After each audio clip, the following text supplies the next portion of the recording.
Welcome to I news. Bengal రాజకీయం మరోసారి రణక్షేత్రంగా మారింది. ఎన్నికల రణక్షేత్రంలో గెలవలేక అడ్డదారులు తొక్కుతున్నారంటూ కేంద్ర ప్రభుత్వంపై సీఎం మమతా బెనర్జీ నిప్పులు చెరిగారు. ప్రశాంత్ కిషోర్ స్థాపించిన IPAC, Trinamool Congress IT cell కార్యాలయాలపై ఈడీ దాడులు జరగటం ఇప్పుడు దేశవ్యాప్తంగా సంచలనం రేపుతోంది. మిస్టర్ ప్రైమ్ మినిస్టర్, ప్లీజ్ మీ హోం మంత్రిని అదుపులో పెట్టుకోండి అంటూ దీదీ చేసిన వ్యాఖ్యలు ఇప్పుడు హాట్ టాపిక్ గా మారాయి. అసలు ఈ దాడుల వెనుక ఉన్న అసలు మాస్టర్ ప్లాన్ ఏంటి? మమతా బెనర్జీ చేస్తున్న డేటా లూటీ ఆరోపణల వెనుక ఉన్న నిజాలేంటి? ఇప్పుడు మన స్పెషల్ స్టోరీలో బెంగాల్ రాజకీయ తుఫాన్ గురించి చూద్దాం. పశ్చిమ బెంగాల్ గడ్డపై మరోసారి దీదీ వర్సెస్ మోదీ, అమిత్ షా యుద్ధం పతాక స్థాయికి చేరింది.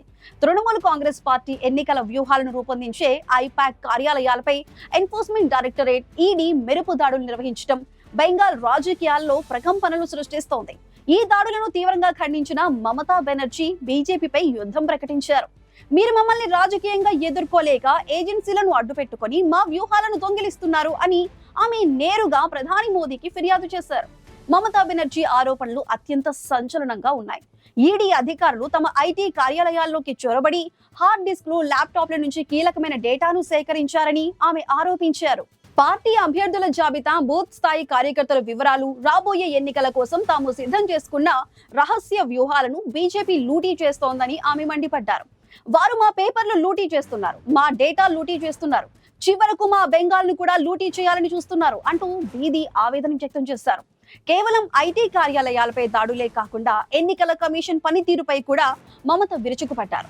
బీజేపీ ఆదేశాల మేరకే ఎన్నికల కమిషన్ వాట్సాప్ ద్వారా పనిచేస్తోందని, బెంగాల్లో దాదాపు 1.5 కోట్ల మంది ఓటర్లకు అన్యాయంగా నోటీసులు ఇచ్చి భయభ్రాంతులకు గురి చేస్తున్నారని ఆమె ఆరోపించారు.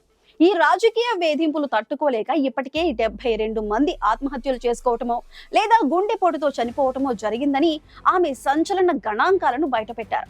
బీజేపీ అనేది ఒక కిల్లర్స్ పార్టీ, ప్రజాస్వామ్య హంతకుల పార్టీ అంటూ ఆమె తీవ్రమైన పదజాలంతో అమిత్ షాపై విరుచుకుపడ్డారు. తమ పార్టీ వ్యూహకర్తల ఇళ్లలో కూడా దాడులు చేయటం అమానుషమని, ఒక ఐటీ సెక్టార్ పై ఇలాంటి దాడులు చేయటం ఐటీ రంగాన్ని అవమానించటమని ఆమె అన్నారు.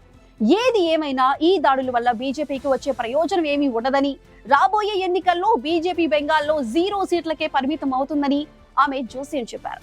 బెంగాల్ ఆత్మ గౌరవాన్ని కాపాడుకోవటానికి తాము చివరి వరకు పోరాడతామని దీదీ శపథం చేశారు.